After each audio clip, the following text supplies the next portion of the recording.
Hello. Once again, my name is Darren Kosinski. I'm a developer on the FireMonkey team at Embarcadero.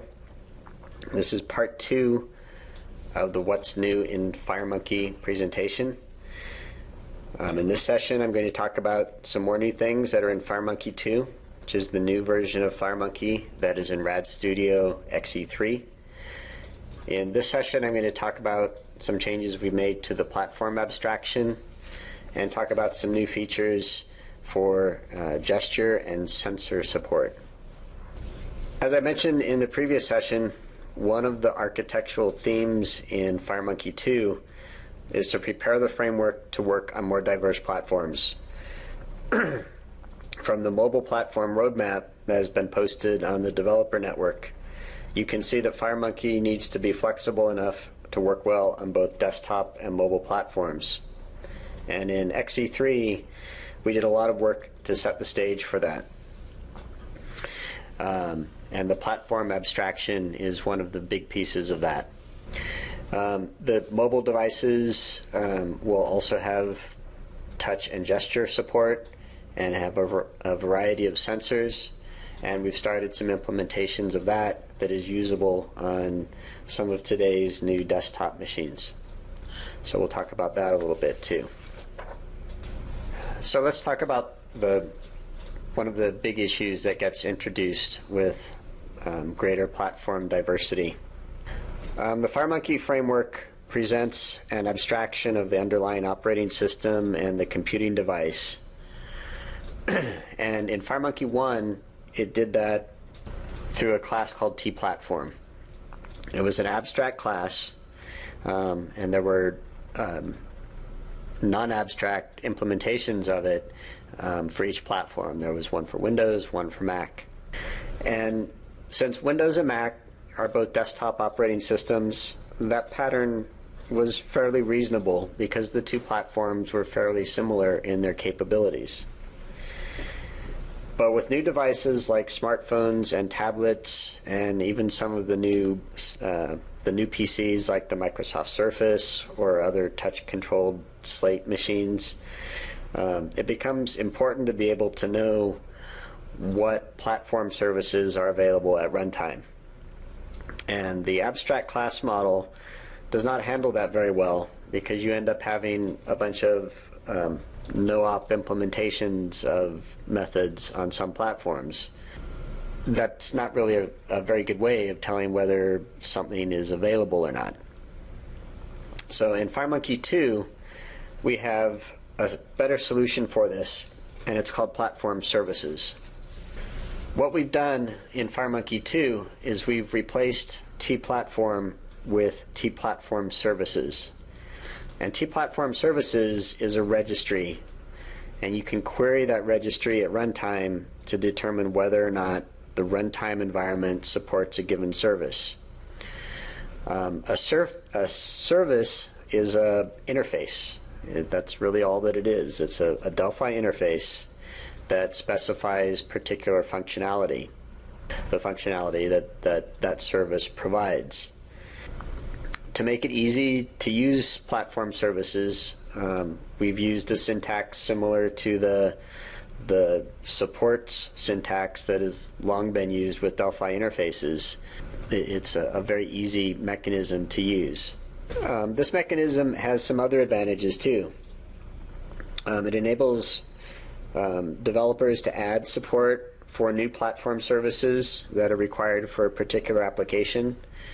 This could be things that you do in your own applications, or it could be third parties that make new services that you can add into Delphi.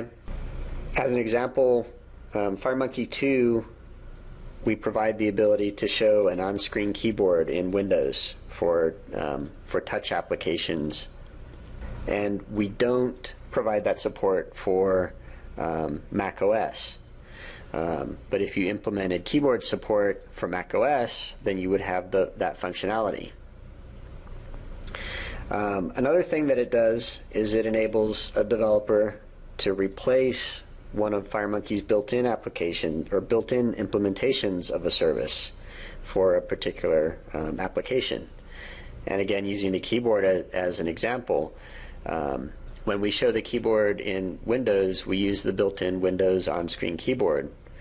You may have an application where you want to make some kind of custom keyboard, maybe something that does handwriting recognition, for example.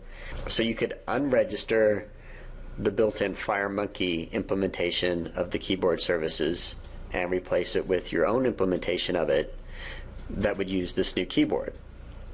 So that's some of the power that the platform services provides to you. And since we've been talking about keyboards, that's a pretty good example to use. So this is a bit of what the FireMonkey keyboard service looks like. It's an interface that's called IFMX Virtual Keyboard Service. And you see that it's a regular Delphi interface. A couple of the functions that it provides are the ability to show a virtual keyboard and to hide a virtual keyboard. So the way you would use that in an application is you need to decide or need to determine whether the platform that you're running on supports a virtual keyboard. Like I said in XE3, we do support the virtual keyboard on Windows, but we do not have a virtual keyboard support for Mac OS X.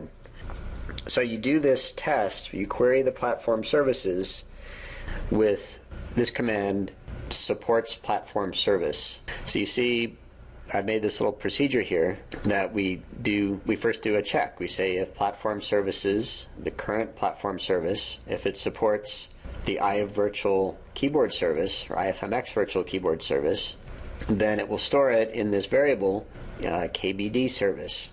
The supports platform service function will return true if the service is implemented on the runtime platform and returns false otherwise.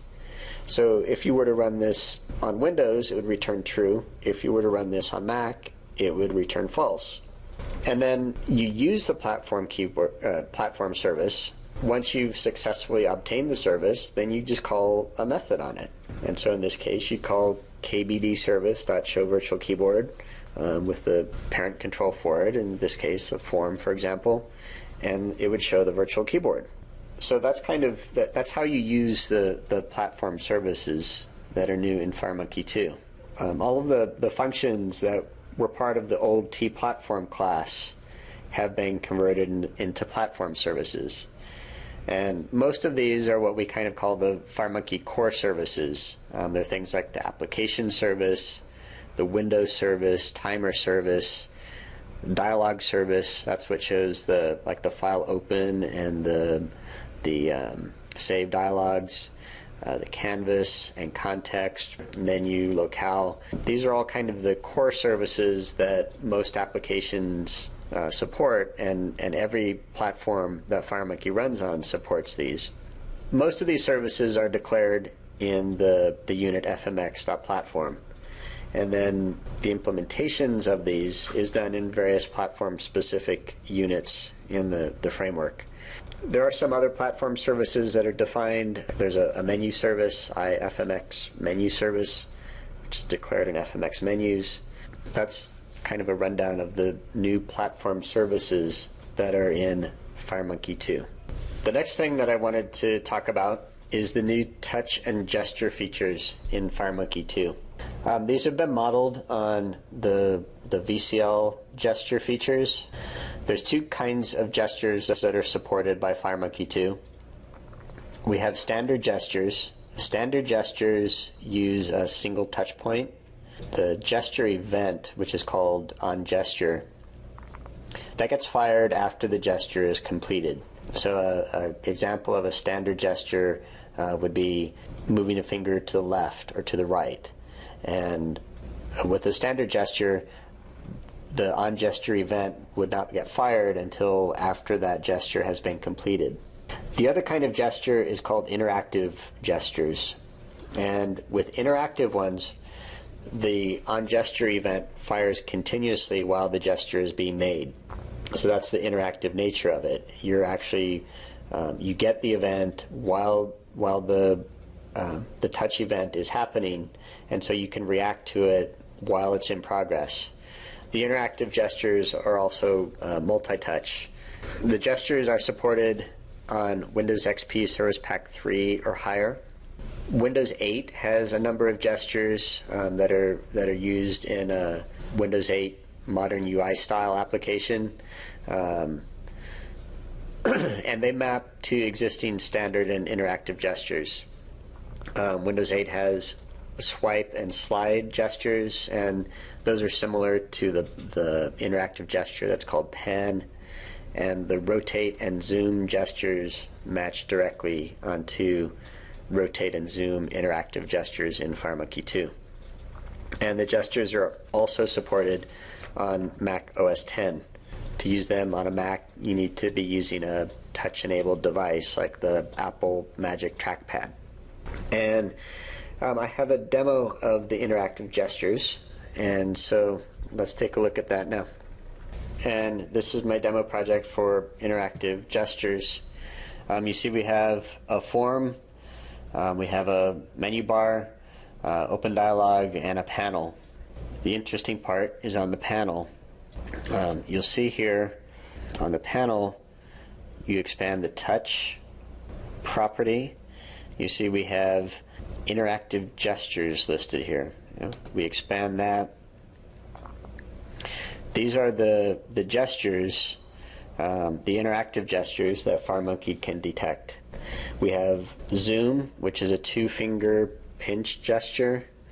There's pan, which is 1 finger moving across the screen. It can be moving up or down or diagonal any way.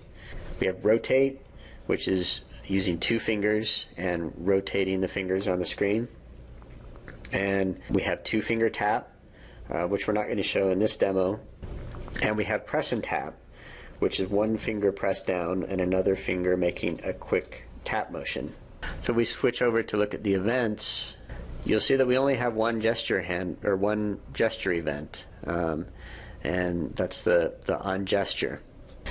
For interactive gestures, this event will be called continuously while the gesture is taking place.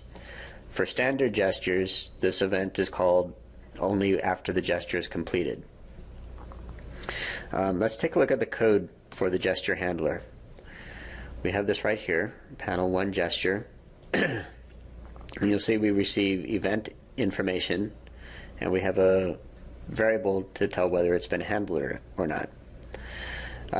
Within the gesture event info record that we get passed in is a gesture ID, and that gesture ID is how we determine what gesture has been received. So we have whether it's a pan, zoom, rotate, or press and tap. So let's take a look at the zoom gesture, for example. We have that right up here. You'll see when a zoom gesture is detected, in the gesture info, we get information about the distance. So that tells us how far the 2 touch points have moved, either closer together or further apart. And based on that, we can calculate the width and height of the object that we're zooming in on. For interactive gestures, they send a flag. The first flag that comes through is a begin event, and the last event that comes through has a flag with an ending event. So that way you can tell when the gesture has started and when it's finished. So let's go ahead and run this. I'll have to switch over to my other machine that has a touch screen. So let me do that, and we'll run this application. Okay, so let's run the application.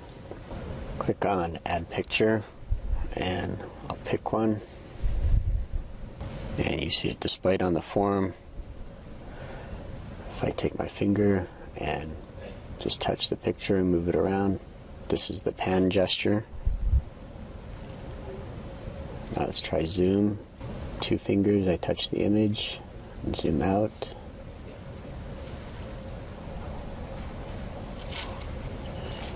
Bring them farther apart, zooms in, closer together, zooms out. Let's rotate. 2 fingers, rotating around.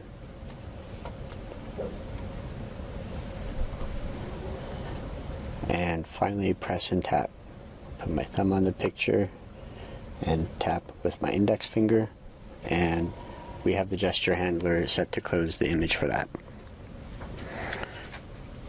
So that's an example of the new gesture support in FireMonkey 2.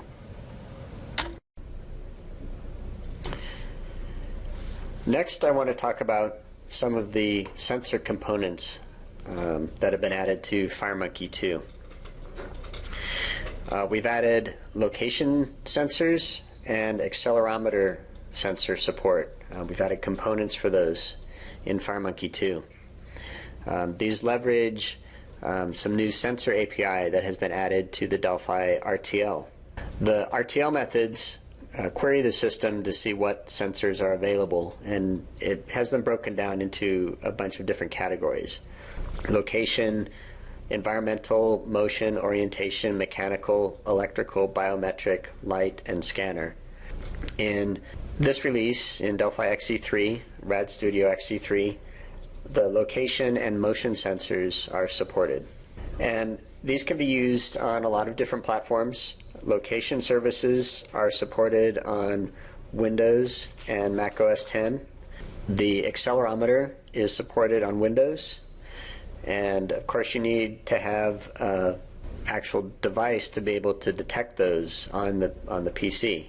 Location, there are some software location services or location drivers that can provide location services on a desktop on some newer machines like the Microsoft Surface or various Slate PCs.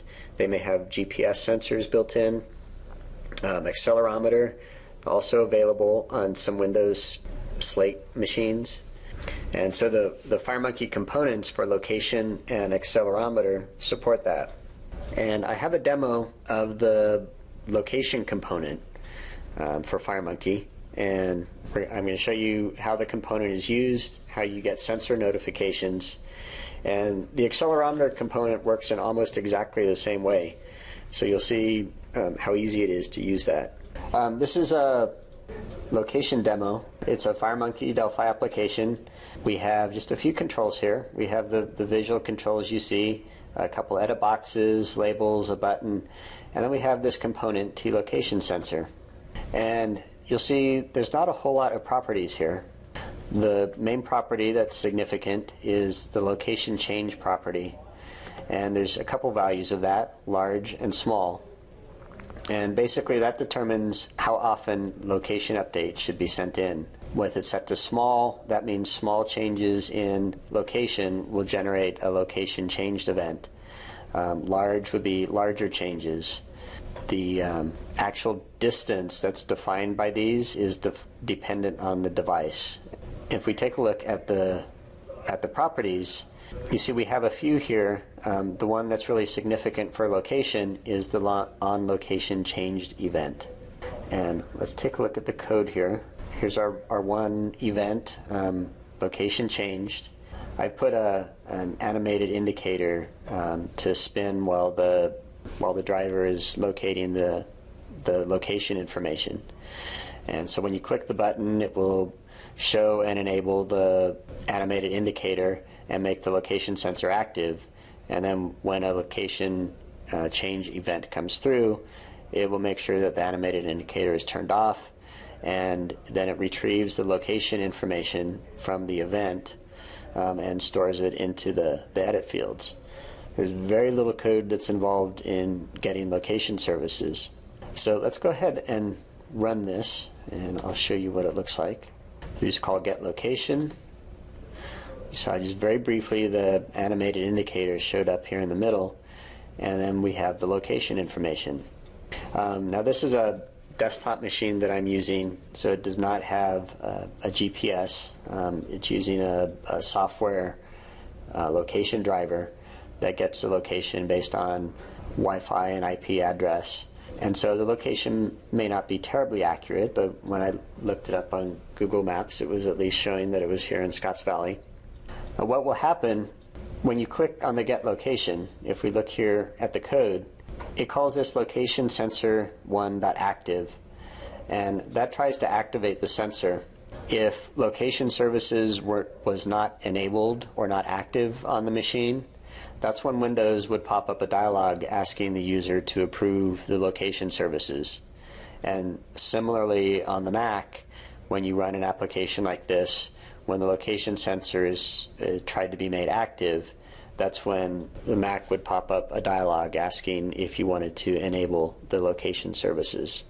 The accelerometer works in very much the same way. It again has an activate method, and with the accelerometer, the property that's most relevant is the onDataChanged event. And that will happen as the device moves. The accelerometer will fire events, and those come through the onDataChanged. But aside from that, it's very, very similar to how the location sensor works. So this concludes my presentation today on what's new in the FireMonkey 2 platform in Rad Studio XE3. Over the past 2 sessions, I've given you some information about the platform refinements that have been made to the properties and the floating point and math functions. You've seen the multimedia playback and capture components. We've talked about performance optimizations with bitmap rendering and with form loading speed. You've seen the touch and gesture features of FireMonkey 2. You've seen the sensor components. And you've seen the groundwork that's been laid for having FireMonkey run on a broader range of devices. I hope this has been useful for you, and thank you for tuning in. Okay, so there was a question from Kato-san about, I want to know how to make a custom cursor on OS X that he can change. Right now he changes it, but when he drags the mouse, the cursor returns to the default mouse on Macintosh. Any thoughts about custom cursors on multi-platform? Yeah, that's something that we do have plans to support. Recall seeing a report on that come through Quality Central. And I was sort of asking Darren and having this discussion about, there's other things, I think in the product address, for example, Serena did a quick preview and somebody was doing screen grabs where she was using an early test release, test build of FireMonkey application running on iOS. Mm-hmm. And one of the things she showed was support for native controls, for example, the calendar control on iOS. And part of that goes back to some of the work that's been done that you've talked about in both of these sessions in refactoring and adding support for different services to, right. So when we get to those platforms, I think there's one that when I first saw it, I went, oh, there's the T-Picker class and the T-Picker service. Right. Yeah, the Picker service, probably most familiar with it in like a combo box, where you pull down a combo box and you have the choices and you select an item from there. There's also some things like with a calendar edit control, for example, where you click on it and you get a calendar pop up. On Windows and Mac, the way we've been doing it has been perfectly fine. You have a combo box. Windows and Mac both have combo boxes. They look a little bit different, but in concept they're really very much the same. And the same with a calendar edit. You get a little calendar pop-up window. That's pretty much the same. When you go to other devices, particularly mobile devices, they have different ways of doing that. And so what we did is we wanted to abstract the notion of a picker control. And so we introduced that as a platform service. And we broke out the logic so that it can be implemented differently for different platforms. So in FireMonkey 2, you have the IFMX picker service, and that's implemented using largely the same logic as we had in XE2. When you do a combo box or a calendar edit, you still get the same things that you have expected to see in the past. And those are all controls that are rendered by FireMonkey using the FireMonkey logic. They can be styled. You can do all kinds of FireMonkey things with them. But when you go onto a platform like iOS, there's a lot of demand on iOS for applications to really have the look and feel of an iOS application. On iOS in particular, they have, whenever you pick things from a list or you want to set a date and time, iOS has these sort of spinning wheels about different ways that we could possibly do that. We could create a control like that in FireMonkey, have FireMonkey render it, and that would be one approach to doing it. Another approach would be to just use the native control. That's something that we're working on for some of the mobile platforms going forward. But in FireMonkey 2, we sort of laid the groundwork for that by splitting the picker logic out into a service so that the components like combo box or a calendar edit can simply call the service and say, I need you to show me a picker at this point.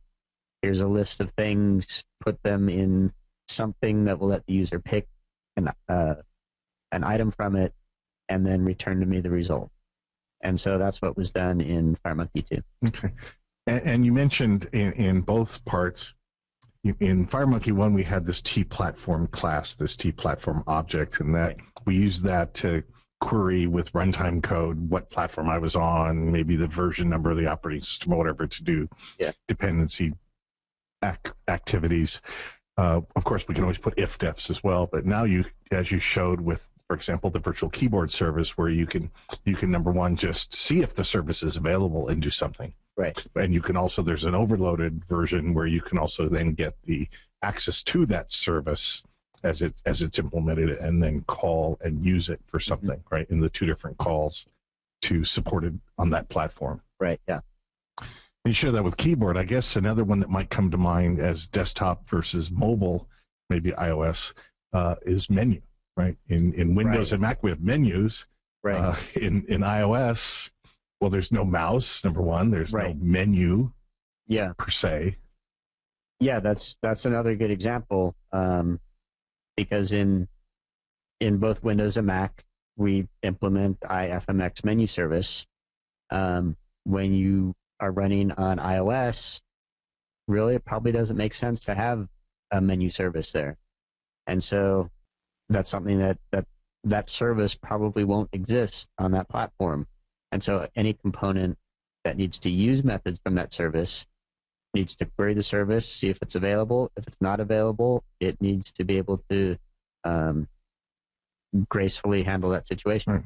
I think on iOS, I've seen some of the mobile devices, they don't have, pull-down menus in the traditional sense, but sometimes they have this kind of sliding line of choices that looks like a menu. When I'm running like my CNN app, I can use a finger swipe left or right to sort of scroll through a bunch of basically buttons that look like a menu. Right. So someone might decide to say, oh, no menu service on this, but I want to provide that capability. You could do that in some runtime code to tie into that kind of selection list of buttons, for example. One of the motivations for using a service architecture like this is to make it possible for third parties to implement services that we may not implement, and to come up with their own services that they want to do things with. Yeah. So here was one we're going to have to track down, Michael, if you're still there. Why was the fill property removed from the ttext component in FireMonkey? We were sort of scratching our heads, but we'll have to track that one down, I think. Yeah, off the top of my head, I don't recall the details about that. Yeah. I suspect it may be something that was moved into the styles for setting the font color. But the details I don't know off the top of my head. Yeah. Then Rick made it was sort of a comment and question. So in FireMonkey 2, all components come with source code. Even FireMonkey 1 came with source code. Right.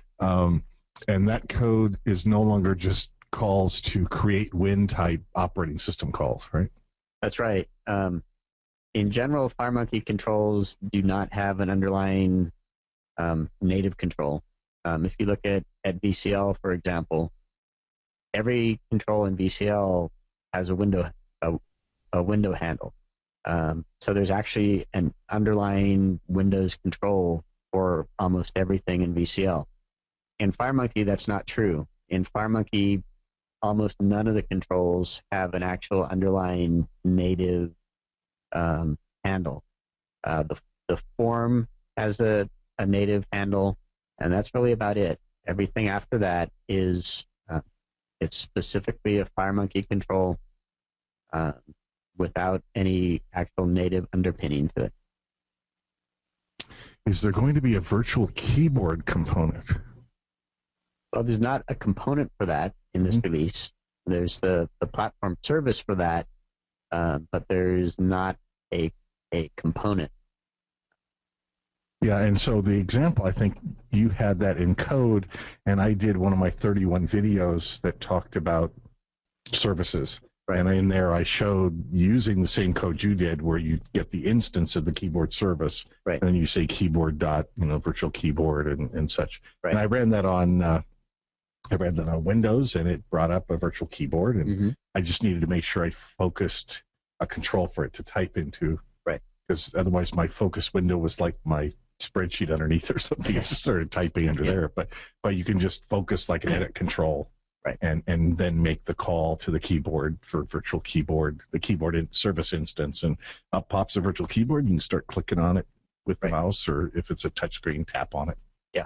I think on my Samsung Slate, which is Windows 8, which has its own virtual keyboard again, this all ties in. So right, exactly. Yep. So really, it's the underlying platform that'll have a keyboard service that you can leverage. And again, the code example is there. You call supported. Past the interface and a second parameter if you want, which would be an instance to the service. Right. Yeah. If you just want to see if the service is supported, you don't need that second parameter.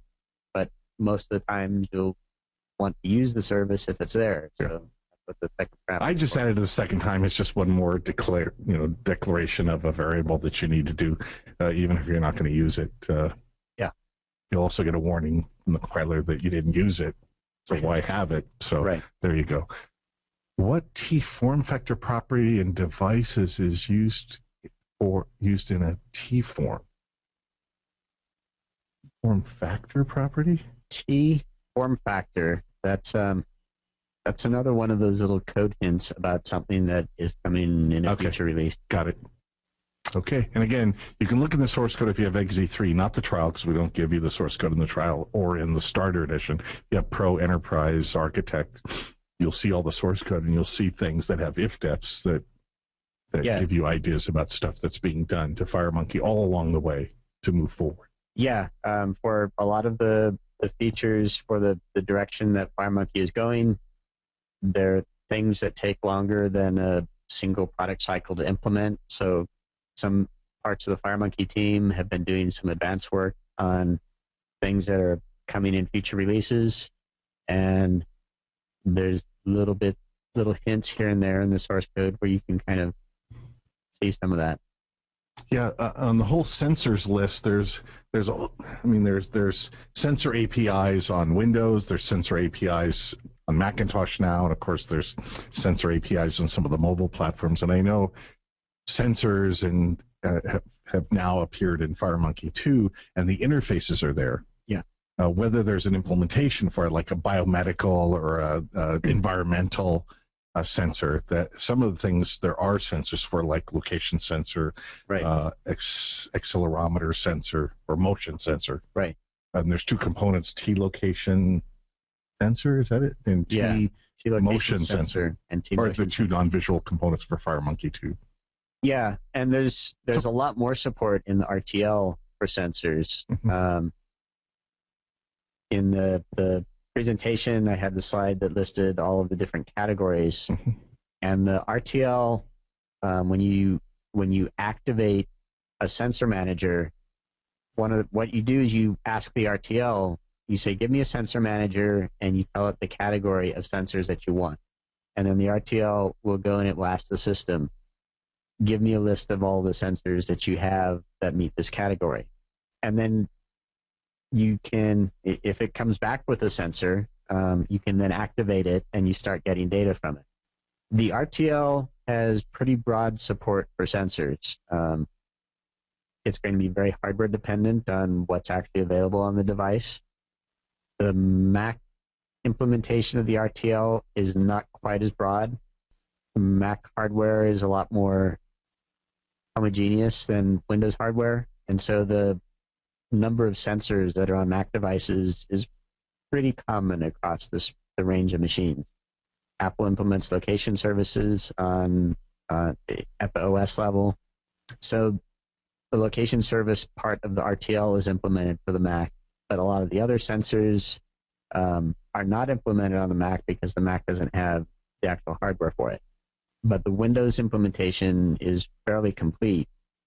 There are not components for it for you to drop on the forum, but they're available through the RTL.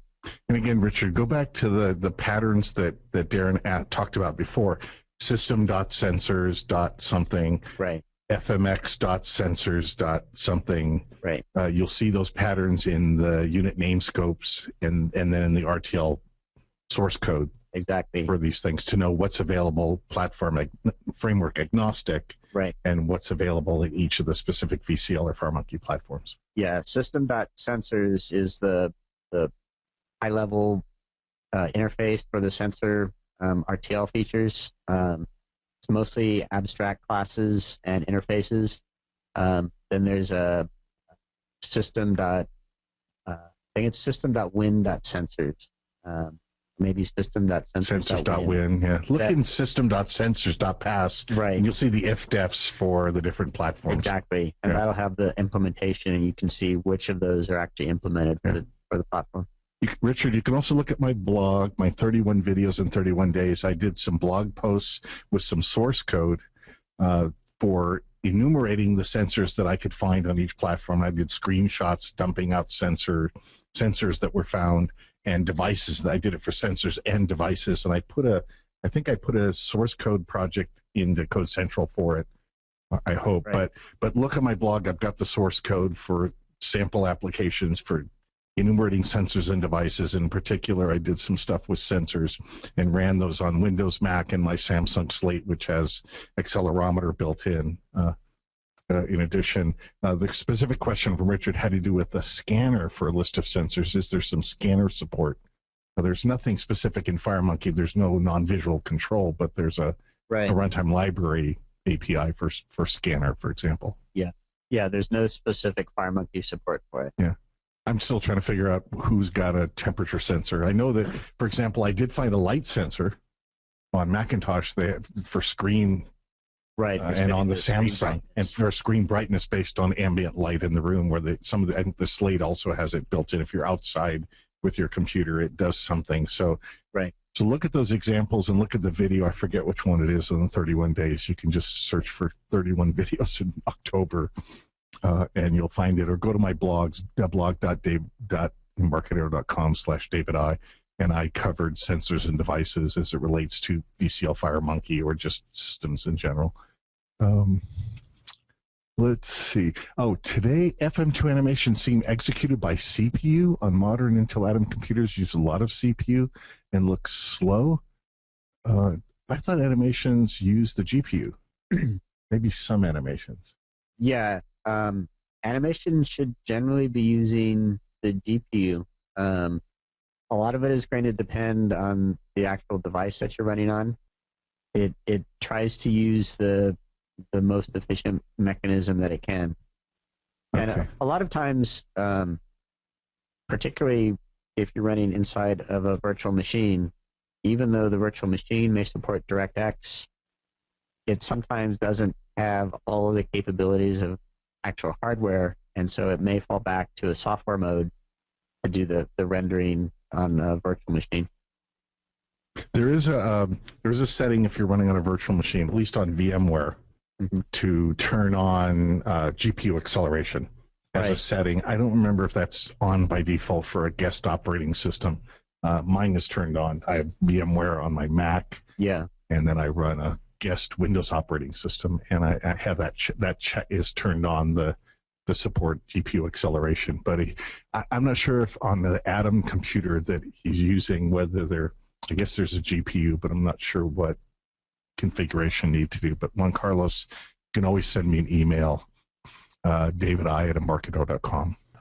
But yes, in general, all of the animations are sending stuff off to the GPU. I think effects, I'm not sure, maybe Monochrome doesn't use the GPU, or it didn't in FireMonkey 1 because it was so easy to just strip off the color on Monochrome. But almost every other effect and image-based animation was passing it along to the GPU. Right. Yeah. What is the public observers property in T component? Marcus is asking. I don't know if that's for FireMonkey. I mean, there's observers as it relates to live bindings. Right. Yeah. Is what the observers pattern and observer implementation is normally there for. So how is FireMonkey going to support the MS Surface through services? Well, platform services, right? Yeah, exactly. When the Surface and particularly Windows RT, if that is added as a supported platform, then it will be an implementation of the FMX platform services interfaces.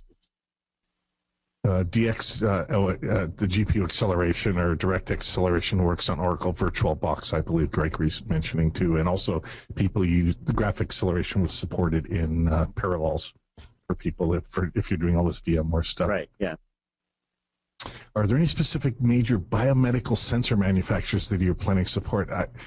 It's really for the manufacturers of the sensors to hook into the sensor APIs for the different platforms. Exactly. And then if they've done that, for example, like the accelerometer sensor on my Samsung Slate, they do the work. They do the driver. Right. And that's really for the device manufacturer to make a driver for the device and have it available to the operating system. And again, you can see that in action on, I think, one of my videos where I use the T motion sensor component in FireMonkey 2. Right. I just dropped that down, and Anders Olsen had it, and you just move the slate around, and you get all this X, Y, Z motion stuff that takes place. So yeah, Samsung did that work. They have a ST microelectronics interface for the accelerometer that is hooked into the Windows 8 API for accelerometer sensor, motion sensor, and the component just is a non-visual interface to that service underneath. Yep, exactly. Yeah. Let's see. What version of shaders does FireMonkey support in FM2?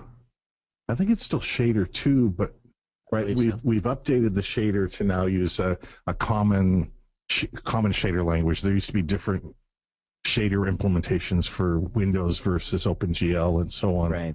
I think there's now one common. What is HSL?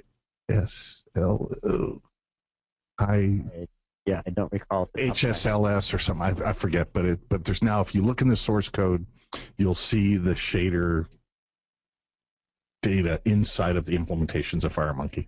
Yeah. So you go look at it in the effects implementations in the runtime library for FireMonkey, and you'll see the shader language there for Windows, for OpenGL, and so on. Right. Yeah. Let's see.